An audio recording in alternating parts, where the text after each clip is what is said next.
kadib markii ay awaamiir soo jeediyeen maamulka gobolka iyo ka degmada taasi oo shilka ku haysay in gaadiidleyda kala duwan ee bajaajta iyo basasku ay tirada dadka ay qaadayaan koobaan iyagoona ka kala dhigaya 2 qof oo bajaajta lagu amray halka basaskana lagu amray 8 qof sidoo kalena waxay sheegeen in gabi ahaanba la rafaaciyo Saliimada Axmed Guraye magaalada Boorame ee xarunta gobolka Awdal maadaama lagu dadaalayo in ka hortag ballaaran lagu sameeyo xanuunka dunida saameynta xooggan ku yeeshay COVID-19 ama coronavirus balse marnaba ma suura galin awaamiirtaasi TV-ga oo arintaasi uu koorgalay waxaana ka weydiiyay sababta ay u ajiibi waayeen awaamiirtii lagu soo rogay ayaa waxay ku jawaabeen sidan dadkeenu maxaan ku dhahday inta badan waxay arkaan oo ay aad uga baqaan markay dawladda timaado ee awaamiirtii cid si toos ah u fulinayso oo si qasab lagu fulinayo iyo anagoo ku balansanayn inay askari noo keenaan dawladdu nala fuliya maxaan ku dhahday awaamiirtani nala fuliya aan ku balansanayn oo naan askarigiina ilaa hadda haynin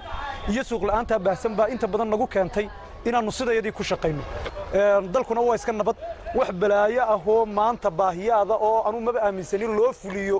in ummadda kala yaaca la yiraahdo inay jirtaba wali anagu ma aaminsanin mana jirto ilaahayna naguma keeno iyadoo bajaaj markii horeba ay neeriyeysay ayuu magaranaysaa 8 qof 8 qof ee magaranaysaa maanta hal qaado 3 lowd baan meesha ka baxnaa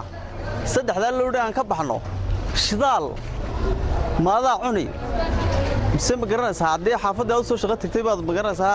adigu weeyni waxaan ay Saare Maxamed Ismaaciil khudradda waxaan iibiyaa 22 sano ayaan anigu iibiyaa joogta hooyaday baa iibin jirtay hooyaday baan ka dhaxalay inaan iibiyo qaarada gidaarada sariibada ayaan deganahay oo maxaan idhaa ku ganacsanaa oo awlaad ku kornaa dawladdu waxa weeyaan inay dadweynahana eegto iyaduna iseegto waxa weeji inay hadii ay dawladdu sariibadan u baahatay waxa weeyaan inay dadka sariibad u dhisto oo meel u samayso oo ka bacdigeedna ay rarto oo meeshii dejiso nidaamka dawladda hoose iyada u haysa inay dadka dhex timaado weeyaan iyada dadka ka masuula inay nidaam u kala yeesho inay ciidan u keento inay kala habayso cidii sharciga u hogaamsami weydana ay waajibkeega ka marto laakiin inay tirada sariibada albaabkan u oodaya oo u laabaya wax macquul ma aha waxaan uga dhagaadaynay anagu horta marka horeysa waxaan u nimidnay dan iyo bariis waan u nimidnay dawladuna waxa weeyaan hadii anaga ay wax walba na siinayso waxaan u baahano dhan ay na siinayso diyaar baan nahay in anagu fadhino diyaay waxaasan inii haynaa waan xireynaynaa sidaan nidaam baan ni siinayna hana yiraahdo hana nidaamiyaan weynahayn hadayna nadaaminaynin gaajo guryaha ugu dhiman mayna xanuunka anagu halka joogna noo yimaado oo keena gobolkan Awdal waa fikiraan soconayn 2 qof qaada jeeday 3 qof qaadayna dee aqli galahaynba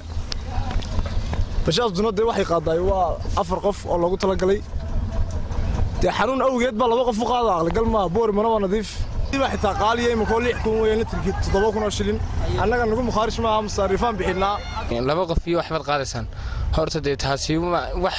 dee dhulka kale oo lagu soo rogay ma jirtadii anagana maxaa keenay in la yiraahdo maxay hayday dee ku dhaqmaa wixii aan niraano 2 qof qaada dee waxaas waxaan ka yeelana ma وشوف في عشق تلفزيون كساب TV مقالة بورمية حرمتها قبل كوضل